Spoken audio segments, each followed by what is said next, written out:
بسم اللہ الرحمن الرحیم۔ السلام علیکم۔ روزانہ واقعات سننے کے لیے اس چینل کو سبسکرائب کریں۔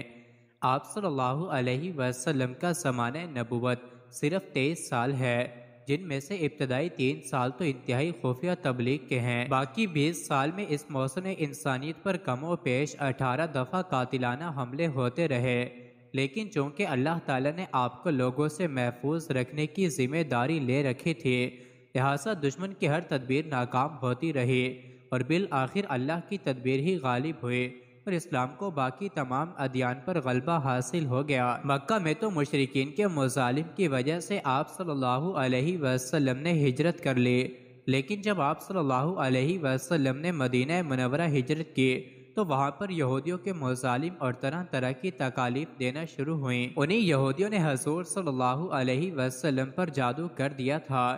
واقعہ یہ ہے کہ ایک یہودی جس کا نام لبید بن عاصم یہودی تھا، اس نے حضور اقدس صلی اللہ علیہ وسلم پر جادو کر دیا تھا۔ بعض روایات میں آتا ہے کہ لبید بن عاصم یہودی جس نے نبی کریم سرور دو عالم صلی اللہ علیہ وسلم پر جادو کیا تھا، اس نے اپنی لڑکیوں کو جادو سکھایا تھا۔ اس وقت حضور اکرم صلی اللہ علیہ وسلم کے ہاں ایک یہودی لڑکا خدمت گار تھا۔ ان لوگوں نے اس لڑکے سے حضور صلی اللہ علیہ وسلم کی کنگھی کا ایک ٹکڑا حاصل کر لیا، جس میں آپ صلی اللہ علیہ وسلم کے کچھ بال مبارک بھی تھے۔ انہی بالوں اور کنگھی کے دندانوں پر جادو کیا گیا اور ان لڑکیوں نے تانت کے دھاگے کو لے کر اس میں گرہیں باندھ دی تھیں اور اس تانت کے دھاگے کو کنگھے کے اندر لگا دیا تھا۔ اس جادو کی وجہ سے نبی کریم سرور دو عالم صلی اللہ علیہ وسلم کی طبیعت کچھ ناساز ہو گئی، اور ناساز اس طرح ہوئی کہ بعض اوقات وحی کے علاوہ دیگر امور میں آپ صلی اللہ علیہ وسلم ایک کام کر لیتے مگر خیال ہوتا تھا کہ نہیں کیا۔ اس طرح کی کیفیت اور اس کی وجہ سے ایک طرح انقباض کی کیفیت طاری رہتی۔ آپ کو یہ تکلیف کئی دن تک جاری رہی۔ روایات میں آتا ہے کہ یہ تکلیف پورے 40 دن تک رہی۔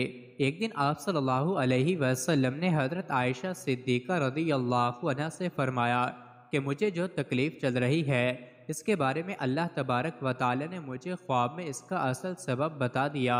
میں نے خواب میں دیکھا کہ 2 فرشتے آئے اور میرے پاس آ کر بیٹھ گئے اور انہوں نے آپس میں گفتگو شروع کی کہ ان صاحب کو کیا ہوا ہے، ان کو کیا تکلیف ہے۔ دوسرے فرشتے نے جواب دیا کہ ان پر کسی نے جادو کر دیا ہے۔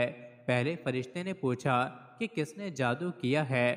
دوسرے نے جواب دیا لبید بن عاصم کے نام سے ایک یہودی ہے، اس نے جادو کیا ہے۔ پھر پہلے نے سوال کیا کہ کس چیز سے جادو کیا ہے اور کہاں کیا ہے۔ دوسرے فرشتے نے جواب دیا کہ کنگھے کے ذریعے جادو کیا ہے اور کنگھے کے اندر جو بال آ جاتے ہیں کنگھا کرتے وقت ان بالوں کو بھی استعمال کیا ہے۔ پوچھا کہ کہاں ہے، جواب دیا کہ وہ فلاں کنویں میں ہے، وہاں پر اس نے جادو کے کلمات پڑھا کر وہاں دفن کر دیے۔ یہ ساری تفصیل نبی کریم سرور دو عالم صلی اللہ علیہ وسلم کو ان فرشتوں کے ذریعے بتا دی گئی۔ حضرت عائشہ رضی اللہ عنہا سے آپ صلی اللہ علیہ وسلم نے فرمایا کہ اللہ تعالیٰ نے میری اس تکلیف کے بارے مجھے ساری تفصیل اس طرح بتا دی ہے۔ چنانچہ نبی کریم صلی اللہ علیہ وسلم خود اس کنویں کے پاس تشریف لے گئے اور وہاں جا کر آپ نے دیکھا کہ اس کا پانی بالکل پیلا پڑا ہوا تھا۔ وہاں سے وہ کنگھا بھی برآمد ہو گیا، کنگھے کے اندر جو بال تھے وہ بھی برآمد ہو گئے۔ پھر اس موقع پر ماؤس 3 نازل ہوئے۔ اس کے علاوہ بھی بہت سے حملے آپ صلی اللہ علیہ وسلم پر ہوئے۔ ایک دفعہ ایک یہودیہ عورت زینب بنت الحارث جو مرہب کی بھتیجی اور سلام ابن مشکم یہودی کی بیوی تھی، اس نے غزوہ خیبر کے موقع پر حضور صلی اللہ علیہ وسلم کو زہر آلود گوشت کھلانے کی کوشش کی تھی۔ آپ صلی اللہ علیہ وسلم نے دیکھتے ہی ہاتھ روک لیا۔ بشر بن برا رضی اللہ عنہ جو آپ کے ساتھ کھانے میں شریک تھے، انہوں نے اس کھانے میں سے کچھ کھا لیا تھا۔ آپ صلی اللہ علیہ وسلم نے فرمایا ہاتھ روک لو، اس بکری میں زہر ملا ہوا ہے۔ زینب کو بلا کر اس کا سبب دریافت کیا تو اس نے کہا آپ کو کس نے بتایا ہے؟ آپ صلی اللہ علیہ وسلم نے فرمایا کہ مجھے اسی دستی گوشت نے بتایا ہے جو میرے ہاتھ میں ہے۔ اس پر اس عورت نے کہا ہاں میں نے زہر ملایا ہے۔ آپ صلی اللہ علیہ وسلم نے فرمایا کہ اس سے تمہارا کیا ارادہ تھا؟ اس نے کہا کہ اگر آپ سچے نبی ہیں تو یہ زہر آپ کو کوئی نقصان نہیں پہنچائے گا اور اللہ تعالیٰ اس سے آپ کو مطلع کرے گا، اور اگر نبی نہیں ہیں تو ہمیں آپ سے نجات مل جائے گی۔ چونکہ آپ صلی اللہ علیہ وسلم اپنی ذات کے لیے انتقام نہیں لیتے تھے، اس لیے آپ نے اسے کوئی تعرض نہیں فرمایا۔ لیکن بعد میں جب بشر بن برا اس زہر کے اثر سے انتقال فرما گئے تو زینب ورثان بشر کے حوالے کر دی گئی، اور انہوں نے اس کو مزید ایسی ہی ویڈیوز کے لیے چینل کو ضرور سبسکرائب کریں۔